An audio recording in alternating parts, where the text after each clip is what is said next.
You ever wonder how engineers keep these massive industrial structures, like bridges and giant tanks, from just failing without any warning? Well, today we're going to pull back the curtain on this incredible technique that helps prevent disaster by, get this, listening for the tiniest, quietest whispers of failure. Okay, so let's just frame the problem here.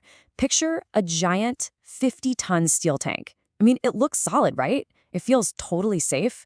But somewhere, buried deep inside that metal, a microscopic crack is slowly, silently growing. So how in the world do you find that before it's too late? And look, this isn't just a thought experiment. This is a real deal, high-stakes challenge that engineers face all the time. Because the scary truth is, these tiny, completely invisible flaws, they're the starting point for some of the absolute worst industrial accidents you can imagine. A small weakness, put under immense pressure, can lead to a sudden, violent, catastrophic failure. So, seeing the problem isn't an option. You just can't. Instead, engineers had to get clever. They had to learn how to listen for it. And that solution is a technology that's, it's less like an X-ray and more like a superpowered hearing test for a massive piece of steel. It really is an art form. It's called acoustic emission testing, or AE for short. The easiest way to think about it is like a doctor using a stethoscope on a patient, except instead of listening for a heartbeat, these engineers are listening for these incredibly high-frequency pings and pops that a material makes when a tiny flaw gets just a little bit bigger under stress. It is literally the sound of damage happening in real time. So how do you even start listening to a giant steel tank? Well, it all begins with a whole network of these incredibly sensitive sensors. You can just think of them as electronic ears. They get placed in this very precise grid across the entire structure. And each one has to be perfectly coupled to the surface, otherwise you'd never pick up the super faint signals that are traveling through the metal. All right, so once all the ears are in place, it is time to make the structure talk. This part is like an interrogation, where engineers very carefully apply pressure to encourage any of those hidden flaws to give themselves away. Now, this isn't just about cranking up the pressure and seeing what happens. No way. It's this very deliberate three-step dance. First, you have to establish a quiet baseline, basically filter out all the background noise. Next, the pressure is increased, but slowly, in stages. And finally, and this is the most critical part, the pressure is held steady at specific levels while the sensors just listen. They're waiting for any little sound, any acoustic activity to show up. And this chart right here is the perfect playbook for how it works on a brand new piece of equipment. You can see the pressure on the vertical axis. It goes up, then holds. It goes up again to a higher level and holds again. Each one of those flat parts, those plateaus, that's a critical listening window.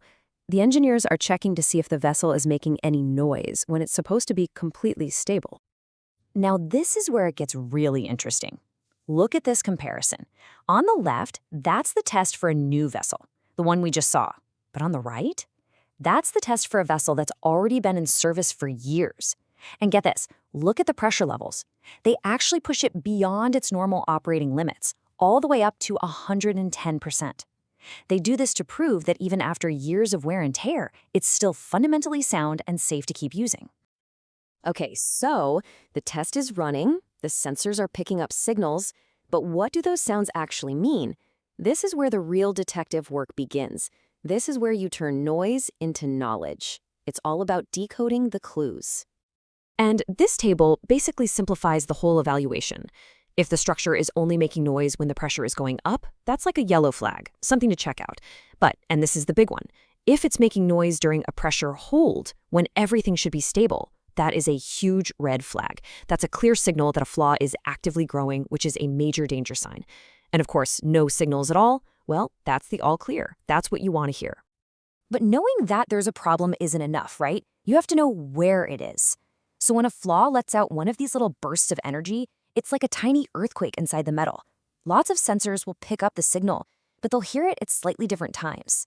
The system's first move is to identify the first few sensors that heard it, like the ones circled here, to start zeroing in on a location. To really nail down the location, engineers use a basic law of physics called attenuation.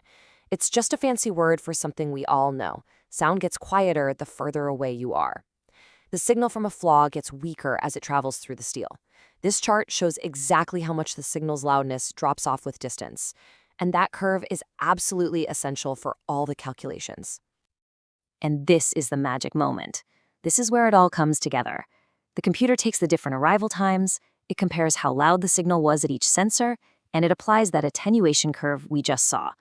By combining all of that data, it can triangulate the source with incredible precision. It's like putting a giant X on a map that says, hey, the hidden danger is right here. So, this entire process, from placing the sensors to running the stress test to analyzing all that data, it all leads to a final critical outcome, a clear verdict on the safety of that structure. And the impact is just enormous. This technology finds dangerous flaws that no other method can touch. It prevents accidents, it saves lives, and it allows for these precise surgical repairs instead of a super costly full replacement.